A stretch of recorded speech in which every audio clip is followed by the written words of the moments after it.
तो बंधुओं, हमारे मनुष्य जीवन के 3 पहलू होते हैं। मनुष्य जीवन के 3 पहलू होते हैं। पहला तो बचपना होता है, जहाँ हम खेलते कूदते और माँ बाप कहते कि पढ़ाई कर ले, पढ़ ले थोड़ा सा। तो यही बचपने से लेकर के कहीं 14-16 साल तक हमारा चरित्र का निर्माण होता है और हम कदम रखते हैं युवावस्था में। बचपन, युवावस्था और बुढ़ापा। तो माँ बाप कहते हैं कि पढ़ ले बेटा, पढ़ ले बेटा।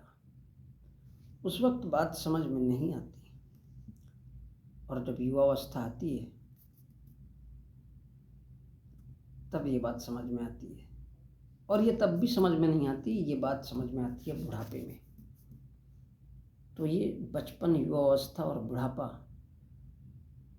ये जीवन के 3 पहलू होते हैं। बचपन में चरित्र का निर्माण होता है। बचपन में चरित्र का निर्माण होता है। युवावस्था में काम करते हैं और उसका फल, उसका नतीजा बुढ़ापे में मिलता है। चरित्र का निर्माण होता है। यही से हम सीखते हैं कि चोरी करना है, कि डकैती करना है, कि गुंडागर्दी करना है, सच्चाई के मार्ग पे चलना है या फिर ईमानदारी के रास्ते पे चलना है। अच्छाई कोई चीज़ है या फिर कोई चीज़ बुरी भी है।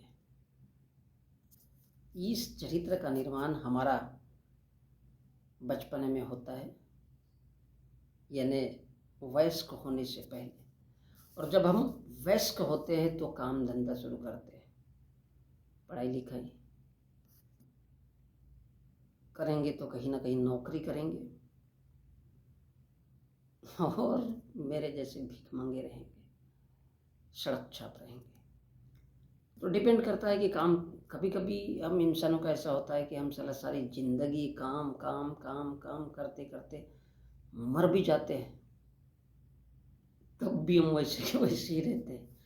तो बचपन में चरित्र का निर्माण होता है, युवावस्था में हम कर्म करते हैं और बुढ़ापे में उसका नतीजा यानी फल मिलता है।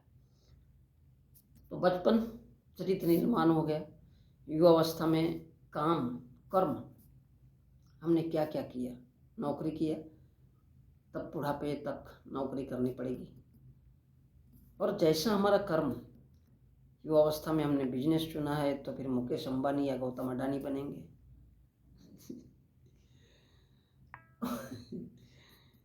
तो जैसा काम करेंगे, चरित्र का निर्माण तो इधर ही हो गया। तो बड़ा होकर के झूठ बोलेंगे युवावस्था में, या फिर डकैती करना है या गुंडागर्दी करना है, सच्चाई करना है या अच्छाई करना है, या चुगली करके पेट भरना है, तो ये हमारा कर्म है। और या फिर नौकरी करना है। तो जैसा जैसा हमारा काम होगा जवानी में, युवावस्था में, यानी जो जो हम काम करेंगे उसी का नतीजा हमको बुढ़ापे में मिलेगा। अगर चोरी डकैती झूठ पे करेंगे तो कहीं ना कहीं बुढ़ापे में पछताना पड़ेगा। अब जिसके पास पैसा रहेगा वो काहे को पछताएगा, चोर डकैती क्यों ना हो, वो तो साला ऐश के साथ जीता है। तो उसी को कहते हैं फल। हो सकता है बहुत ज़्यादा जीवन में कुछ गड़बड़ सड़बड़ किए हो तो फिर खटिया पे बहुत दिनों तक घुर घुर के मरना पड़ेगा, और महीनों घुर घुर के मरना भी पड़ता है। तो जैसा चरित्र वैसा कर्म, और जैसा कर्म वैसा ही फल। और इसलिए जैसा बचपना बीता है वैसे ही हमारी युवावस्था होगी, और जैसी युवावस्था होगी वैसा ही हमारा बुढ़ापा। सोच समझ कर और सोच सोच कर बुढ़ापे में जब खटिया पे पड़ेंगे तो विचार आएंगे, अरे साला मैंने ऐसा गलत किया था, मैंने वैसा गलत किया था, और मैंने वैसा गलत किया था। तो ये जीवन के 3 पहलू होते हैं। तो जीवन में इंसान के 2 रूप, एक स्त्री और एक पुरुष, थोड़ा सा अंतर। छेद और स्तन का और डंडे का। स्तन तो पुरुषों में होते हैं लेकिन उनमें उभार नहीं होता, इसलिए महिलाएं दबाने में इंटरेस्टेड नहीं होती है, लेकिन स्त्रियों का होता है तो पुरुष उसमें बेहद रुचि रखता है। तो पहला स्त्री, दूसरा पुरुष और तीसरा हिजड़ा, ना स्त्री ना पुरुष। हम सिक्का देखते हैं तो सिक्के में भी एक हेड होता है, एक टेल होता है और एक अंटा ही रह जाता है जिसकी वजह से क्रिकेट मैच नहीं हो पाता और उसको फिर से उछाला जाता है।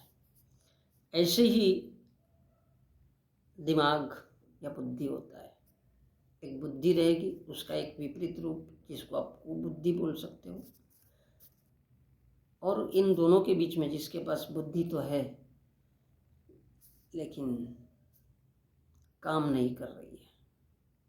एक होती है दूसरी कुबुद्धि, उल्टा सीधा गुंडागर्दी करना, 10-20 लोगों को मार के घर जाना, ये कुबुद्धि। क्योंकि हत्या करने से कोई फर्क पड़ना तो है नहीं, हमारे देश का कानून, नियम, धर्म तो उस लायक है नहीं, कानून तो अंधा होता है। तो फिर बुद्धि कहती है अरे ऐसा इसी से आता है लुढ़काओ। और बुद्धि और कुबुद्धि के बीच एक होता है उदास बुद्धि। मनुष्य पैसे कमाने की चाह में क्या नहीं करता, और वो इसलिए दूसरे की कही हुई बातों को, चाहे वो ग्रंथ कहे, चाहे कुरान कहे, बाइबल कहे, उसकी बात को मान लेता है। ये क्या होती है? उदास बुद्धि। हाँ, लोगों ने माना है तो मैं भी मान लेता हूँ, कौन सोचेगा, हमको क्या ज़रूरत पड़ी है, क्या लेना देना, सोच समझ करके क्या मिलेगा साला, जो लोगों ने सुना है समझा है तो हम क्यों इतना दिमाग लड़ाए। तो ये है हमारी उदास बुद्धि, यानी बुद्धि, कुबुद्धि और उदास बुद्धि। कुबुद्धि बुरे काम का बुरा नतीजा। उदास बुद्धि जब इंसान तकलीफ में होता है, गम में। फॉर एग्जाम्पल मैं कहना चाहूँगा कि जब कोई पुरुष या स्त्री किसी के प्रेम में पड़ जाती है तो उसको लगता है कि यार, उसको लाख लोग समझाते हैं कि यार ऐसी कोई चीज़ नहीं होती, फिर भी उसका मन वहीं पे जाके घुसता है, क्योंकि वो उदास बुद्धि होती है। और इसका फायदा, फॉर एग्जाम्पल कोई कहता है कि यार मेरे आंग में भूत प्रेत आते, तो फिर वो बाबाओं के पास जाता है और वो बाबा इकड़म तिकड़म फिकड़म करके अपना उल्लू साथ लेता है। पहले अगर स्त्री है तो पेल पल कर लेता है, और आदमी है तो कोड़े से मार पीट के हटा देता है। तो ये उदास बुद्धि। तो उस समय तो इंसान को कुछ समझ में नहीं आता, और अगर कोई थोड़ी सी अच्छी बात कर ले तो फिर इंसान को लगता है यार बहुत सही बात बोल रहा है। तो हेड और टेल और अंटी सिक्के के 3 पहलू होते हैं। जीवन के 3 पहलू, बचपन, युवावस्था और बुढ़ापा, जहाँ से चरित्र, कर्म और फल, ये 3 चलते रहते हैं। उसी प्रकार मनुष्य का जीवन, इंसान का जीवन में पहले स्त्री, दूसरा पुरुष और तीसरा हिजड़ा। अब शारीरिक बनावट की वजह से हम उसको हिजड़ा कहते हैं इसी प्रकार हमारी बुद्धि, हमारा दिमाग काम करता है। एक तर्क होता है, एक कुतर्क होता है और एक बीच का। अरे झगड़ा क्यों करने का भाई, मान लो। तर्क समझ में नहीं आता और कुतर्क कहता है अरे चल तेरा ऐसे आम के पेड़ को इमली का पेड़ तो। और कुतर्क सुनना नहीं चाहता, उसके विपरीत जाता है और सामने वाले को सीधा मूर्ख बोल देता है। तो बुद्धि, एक बुद्धि कहती है कि सोचो समझो और वैसा ही करो, सोचो समझो और वैसा ही करो, क्या सही है क्या गलत है, इसके बीच का अंतर समझना, ये बुद्धि कहती है। और कुबुद्धि कहती है गलत करने के लिए।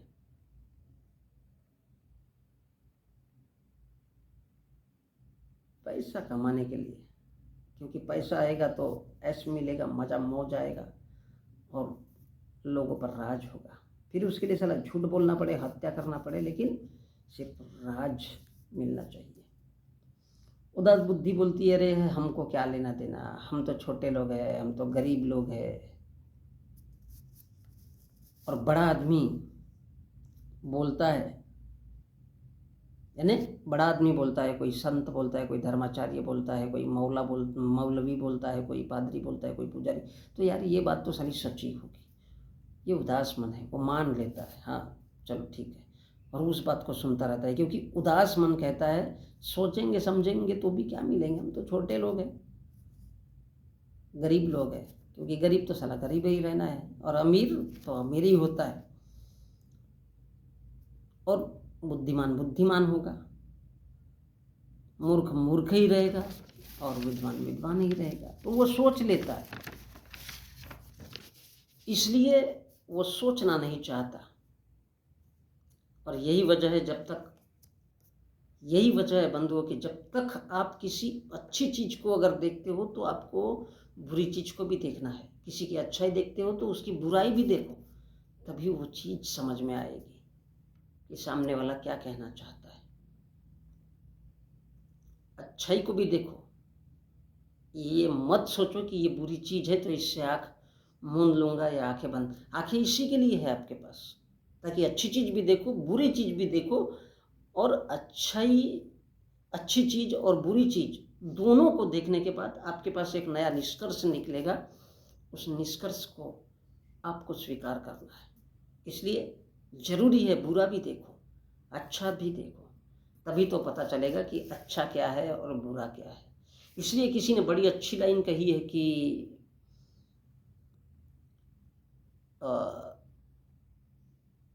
वो क्या कहते हैं,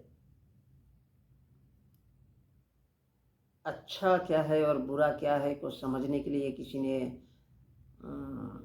बड़ी अच्छी बात लिखी है, अब ध्यान में नहीं आ रहा है मेरे। तो शायद वो ये कहना चाहता है कि अच्छा भी देखना ज़रूरी है और बुरी चीज़ भी देखना ज़रूरी है, तभी तो हम सामने वाले को समझ सकते हैं कि सामने वाला क्या चाहता है। सवाल इस बात का है कि हमने क्यों मान लिया कि वो अच्छा है, हमने क्यों मान लिया कि वो बुरा है या बुरी है। हम निष्कर्ष पर पहले ही पहुंच गए और हमने मान लिया कि वो साला किसी किताब में लिखा है इसलिए यही बहुत अच्छा है, किसी साधु महात्मा ने कह दिया इसलिए ही बहुत अच्छा है। भाई विचार तो करो, करके तो देखो। अच्छाई या बुराई का पता तो तब चलेगा जब अच्छा भी देखोगे और बुरा भी देखोगे।